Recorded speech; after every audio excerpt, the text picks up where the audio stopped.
Selamat beraktivitas dan semoga semuanya dalam keadaan sehat walafiat. Semoga dapat terhibur.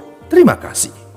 Sebelumnya kami mengingatkan untuk mendengarkan episode sebelumnya agar dapat lebih memahami alur ceritanya.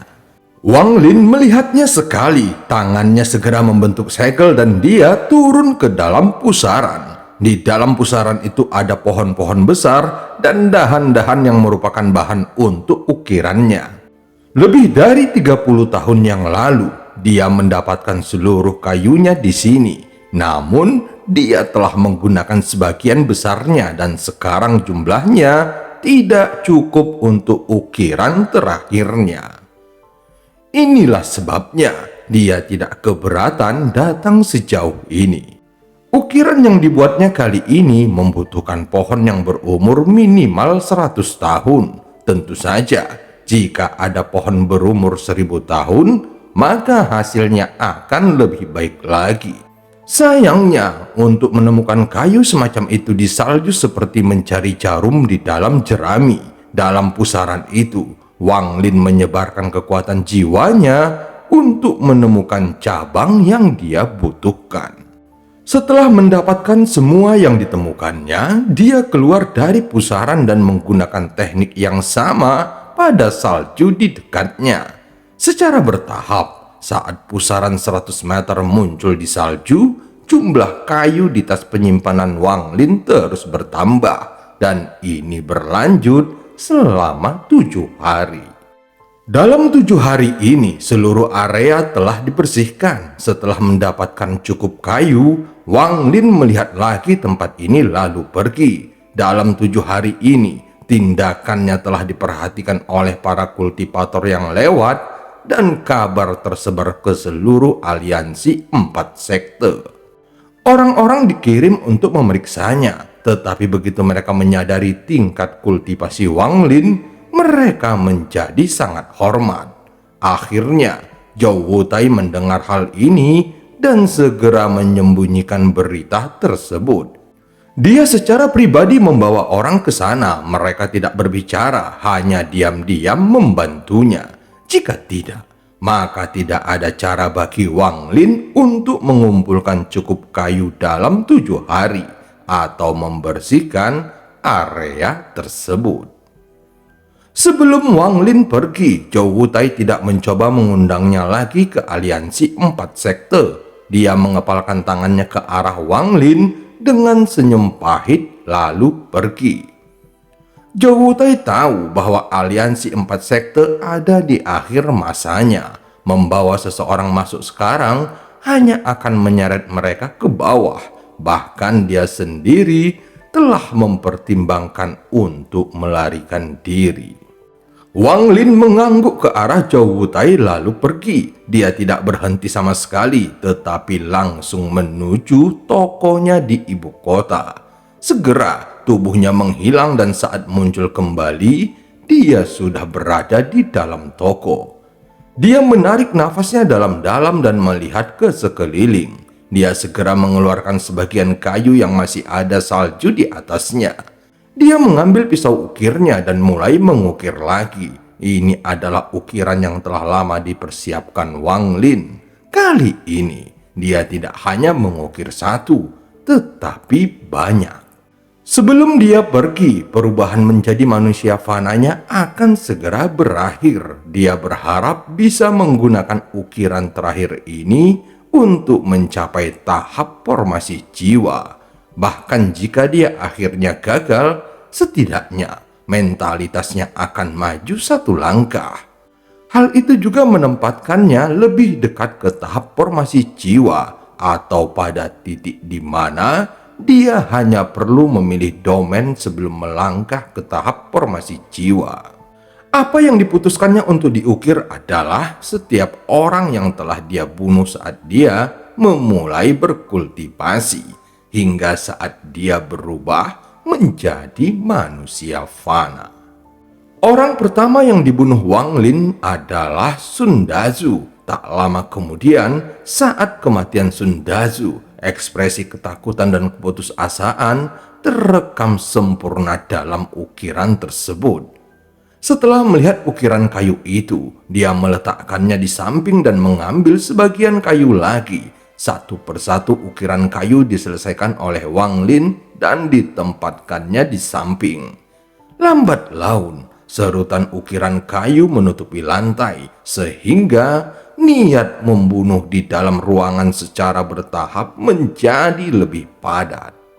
Jika seseorang lewat, maka mereka akan melihat dengan jelas bahwa selain salju, ada juga lapisan es di atas atap tokonya.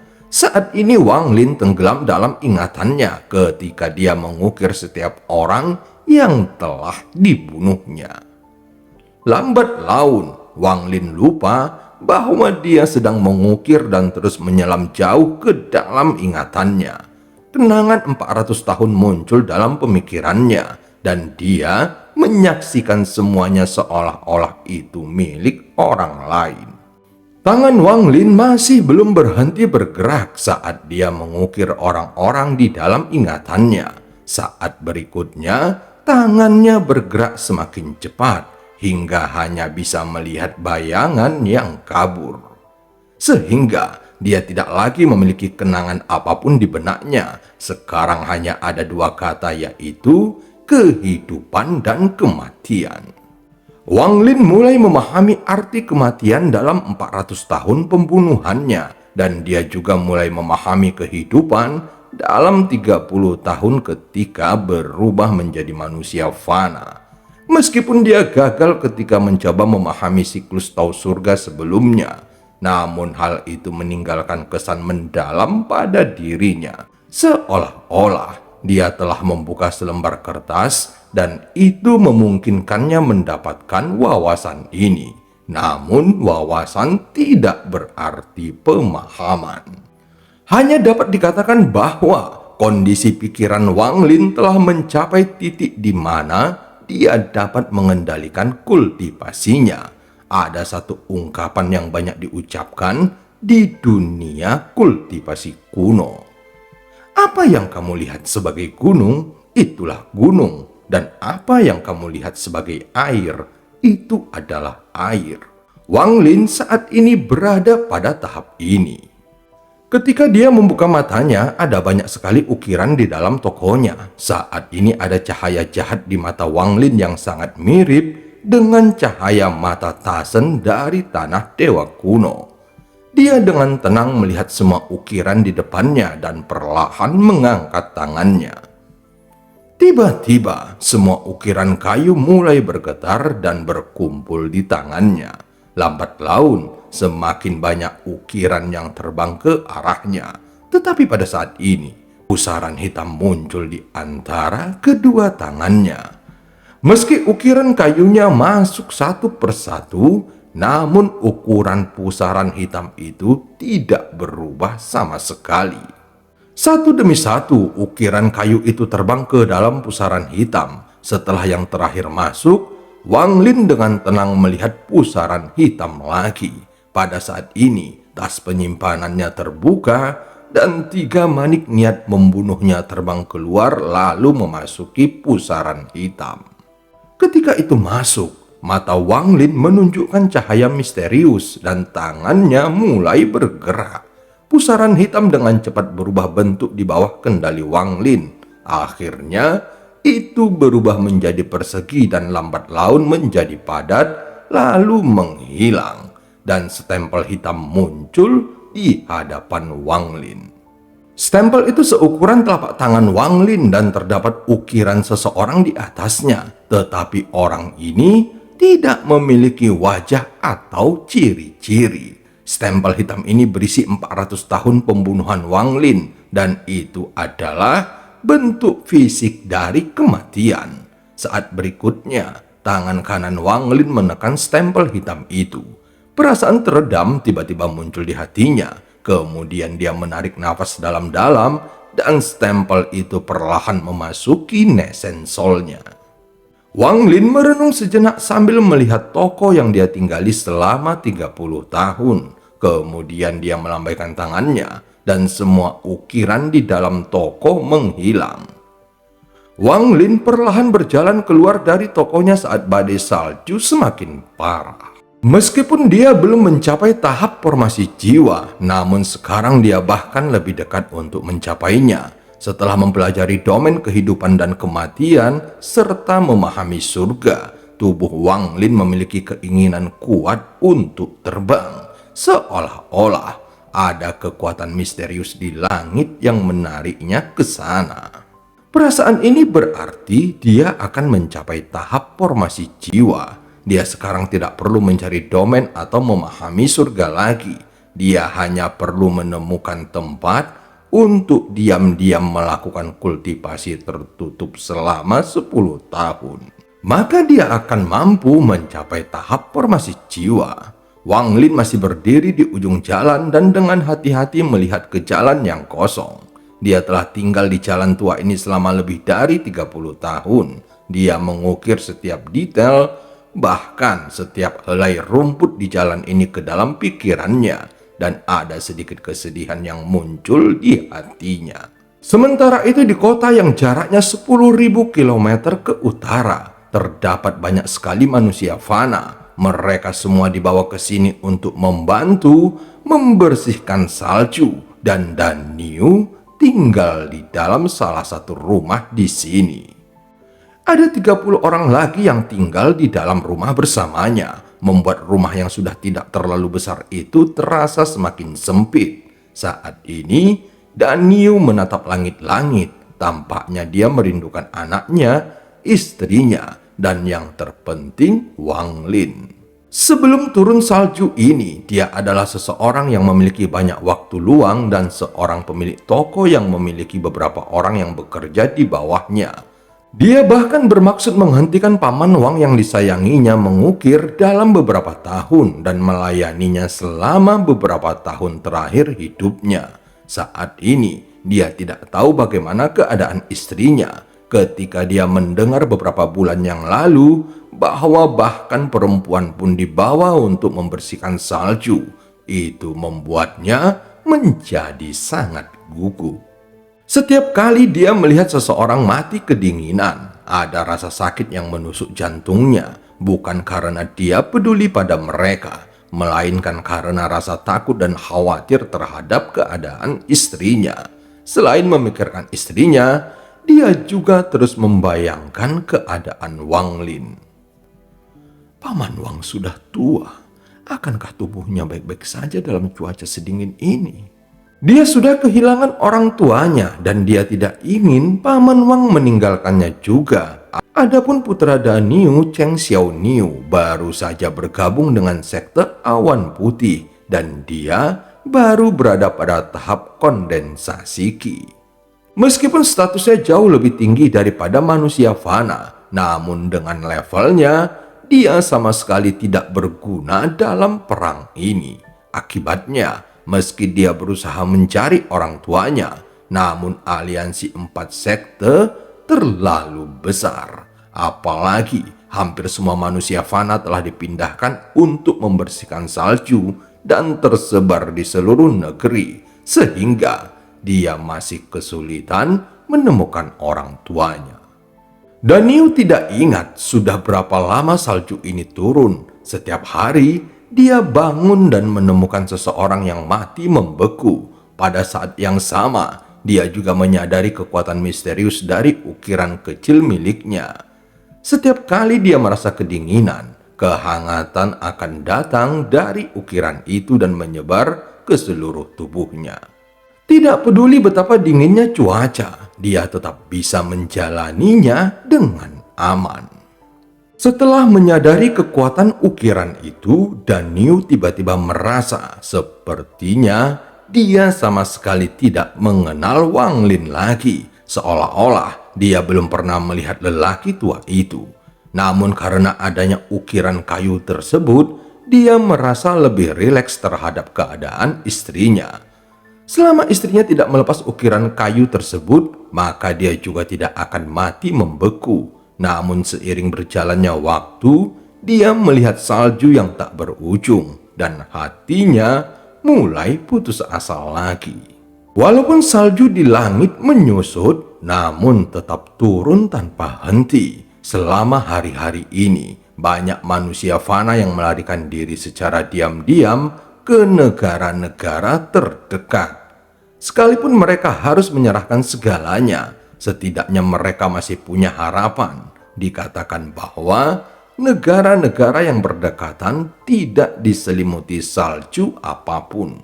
Di pagi hari ini, Daniel adalah orang pertama yang bangun. Dia bangkit dari tempat tidurnya. Di belakangnya tertidur anak kedua seorang pemilik toko dari jalan yang sama dengannya. Pemuda ini adalah seorang pekerja keras yang sering bekerja sama dengannya. Daniel mendorongnya, tetapi dia tiba-tiba membeku. Dia meletakkan tangannya di atas hidung anak laki-laki itu dan tersenyum pahit. Dia sudah mati. Ketika dia mendorong anak itu, dia menyadari ada sesuatu yang tidak beres. Pada titik ini, orang lain juga bangkit dan menatap Daniel. Kemudian dia segera menyadari bahwa sepanjang malam, 5 orang telah mati kedinginan di ruangan ini. Semua orang mulai merenung. Setelah sekian lama, terdengar teriakan dari luar rumah. Semuanya keluar sekarang. Jika ada yang melakukan kesalahan, maka akan dilempar ke salju hingga mati kedinginan.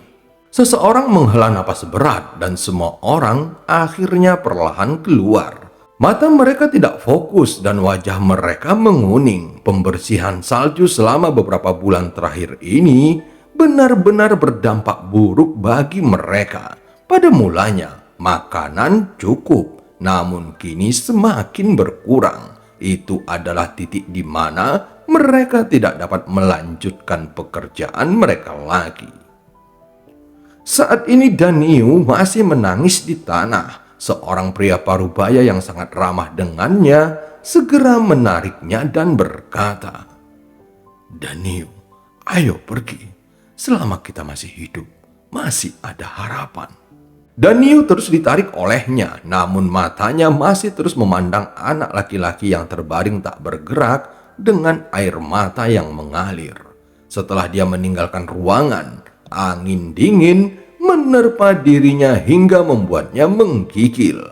Namun kehangatan segera datang dari ukiran kecil di lehernya.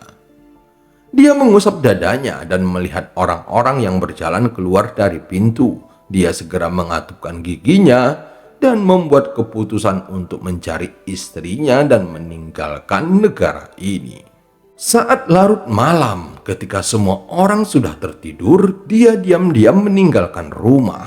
Angin dingin menyebabkannya menggigil, tetapi dia tetap keluar ke tengah salju.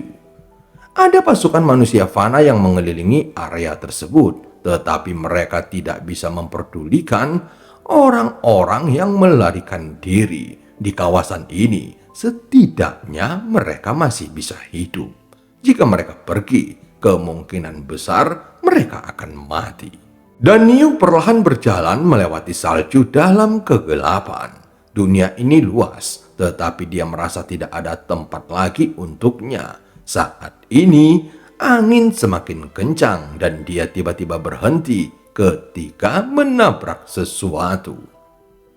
Setelah terkejut beberapa saat, dia berteriak dan mundur. Namun saat dia mundur, dia tersandung lagi. Dia merasa kedinginan ketika dia melihat ada banyak mayat di sekelilingnya.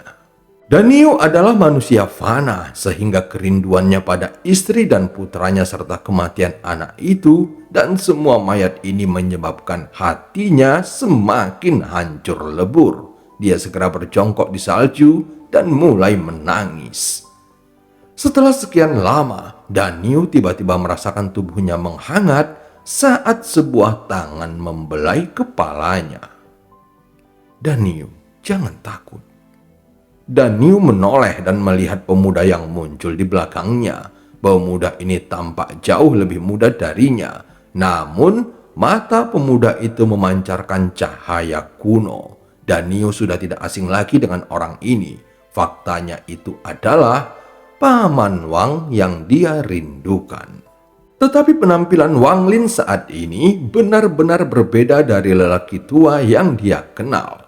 Dan Niu memandang Wang Lin dan tiba-tiba teringat saat pertama kali dia membuka pintu toko Wang Lin dan melihat wajahnya.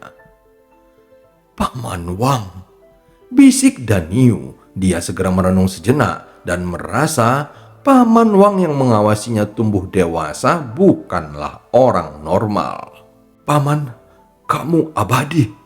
Wang Lin melihat ke sekeliling. Akhirnya dia memandang Dan Niu lagi, lalu mengangguk dan tersenyum. "Paman Wang ada di sini, jadi tidak perlu takut lagi. Ayo kita cari istrimu." Dan Niu merasa seperti sedang bermimpi. Dalam benaknya, gambaran yang dikaitkannya tentang Wang Lin dengan cepat berubah. Ekspresinya menjadi tidak tenang, bahkan ada sedikit kepanikan yang terlihat.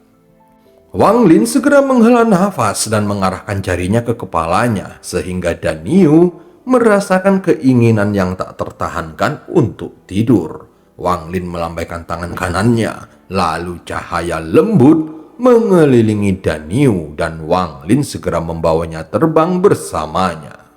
Saat berikutnya, di rumah lain yang berjarak 30.000 kilometer, Wang Lin menemukan istri Dan Niu. Ketika Wang Lin memberi mereka ukiran itu, dia meninggalkan sebagian kekuatan jiwanya di dalamnya sehingga dia bisa menyelamatkan mereka pada saat bahaya. Hubungan ini adalah benih yang dia tanam dengan Dan Niu selama 30 tahun dan dia harus menyelamatkan mereka untuk memanen buahnya. Wang Lin dengan cepat bergerak sambil membawa pasangan itu dan tiba di perbatasan. Ada dua layar cahaya yang menghalangi jalan, satu dari aliansi 4 sekte dan satu lagi dari pihak negara lain.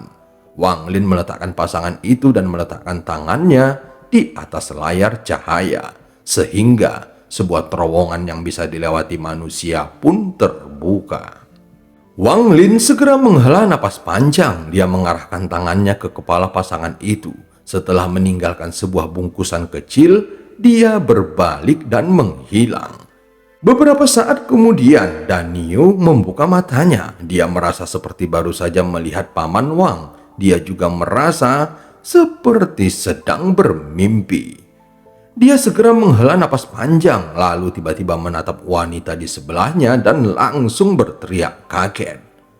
Dia dengan cepat bergerak dan mengguncangnya. Wanita itu terbangun dan menatap Dan Niu juga dengan terkejut. Setelah beberapa saat, keduanya berpelukan dan mulai menangis. Istri Dan Niu segera bertanya setelah beberapa saat, "Dan Niu, kenapa aku ada di sini?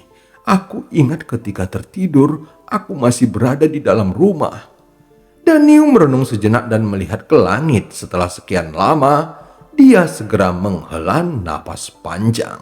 Dia tahu bahwa apa yang terjadi bukanlah mimpi, itu adalah kenyataan. Dia tidak berkata apa-apa. Dia hanya memeluk istrinya sebelum mengalihkan pandangannya ke arah terowongan dan bungkusan yang terletak di tanah. Setelah membuka bungkusan itu, dia menemukan banyak sekali emas. Dia dan istrinya bersujud ke arah ibu kota sambil berbisik, "Paman Wang, terima kasih." Dia mengambil bungkusan itu dan membawa istrinya melewati terowongan. Pada akhirnya, Dan Niu berhasil meninggalkan aliansi 4 sekte. Tak lama setelah itu, Wang Lin muncul di tempat mereka bersujud.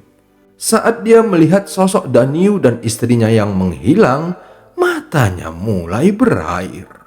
Wang Lin berdiri di tempat itu untuk waktu yang lama saat dia melihat Dan Niu dan istrinya pergi. Lebih dari 30 tahun yang lalu, Dan Niu masih kecil, tetapi dalam sekejap, dia sudah berusia paruh baya.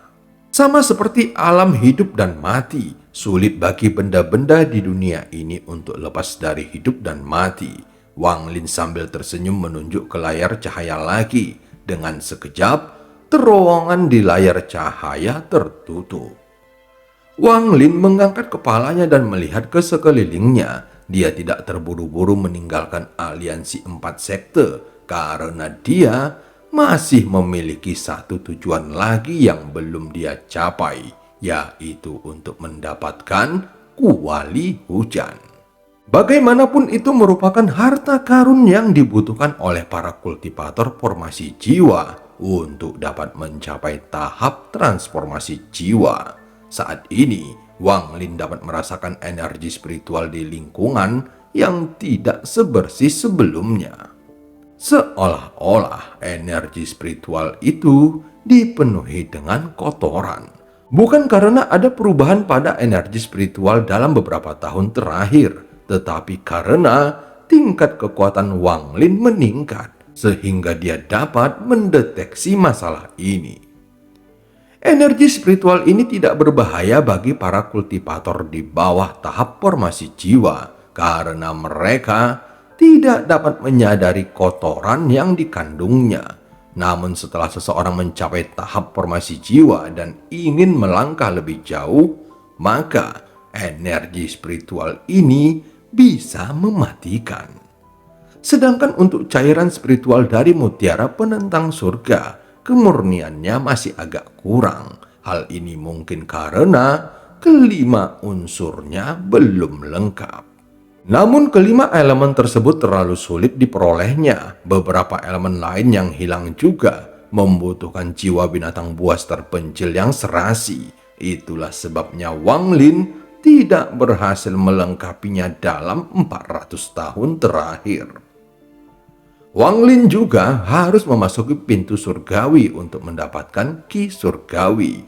Jadi sekarang dia memfokuskannya pada kuali hujan. Saat ini jelas bukan waktu yang tepat untuk mencoba mengambil kuali hujan. Waktu yang tepat adalah saat invasi negara Suyue dimulai. Memikirkan hal ini, mata Wang Lin dipenuhi ketenangan saat dia menemukan gunung salju besar dan tenggelam ke dalamnya. Saat tubuhnya tenggelam ke dalam salju, dia mengeluarkan bendera pembatasnya dan mengelilingi dirinya. Seketika, Wang Lin menghilang di dalam gunung salju.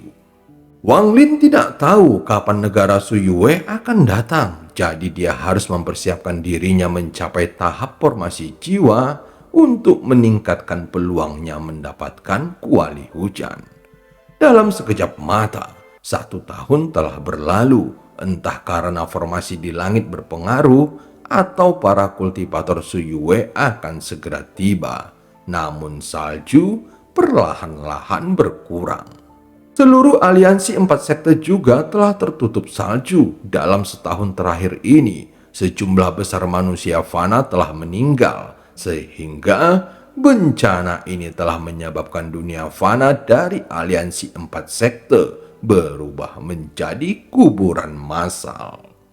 Sebenarnya aliansi 4 sekte telah terpecah menjadi 2 faksi. Yang satu ingin bersembunyi dan menunggu, sementara yang lain ingin bertarung sampai akhir. Bagaimanapun, negara Suyue juga merupakan negara kultivasi peringkat 4. Suatu hari, sejumlah besar aura dingin keluar dari celah di langit dan seorang gadis berjalan keluar dari salah satu celah di pusat aliansi 4 sekte.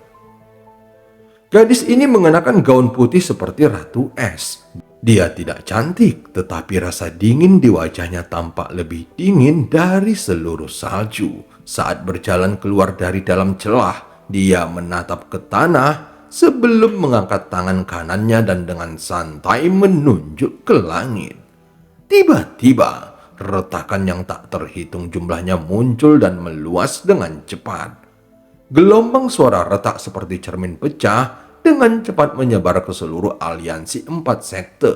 Pada saat yang sama, formasi yang menghalangi salju pecah berkeping-keping dan jatuh ke 4 penjuru aliansi 4 sekte. Tak lama setelah itu, banyak kultivator yang mengenakan jubah putih keluar dari celah tersebut. Ada satu kesamaan di antara mereka semua, yaitu rasa dingin di wajah mereka. Rasa dingin itu menyebar ke setiap sudut aliansi 4 sekte dan gelombang niat membunuh juga menyelimutinya. Pada saat yang sama, tak satu pun para kultivator dari aliansi 4 sekte yang muncul, sehingga semua kultivator negara Suyue keluar satu persatu. Dan cerita pun berakhir. Sampai ketemu di part selanjutnya.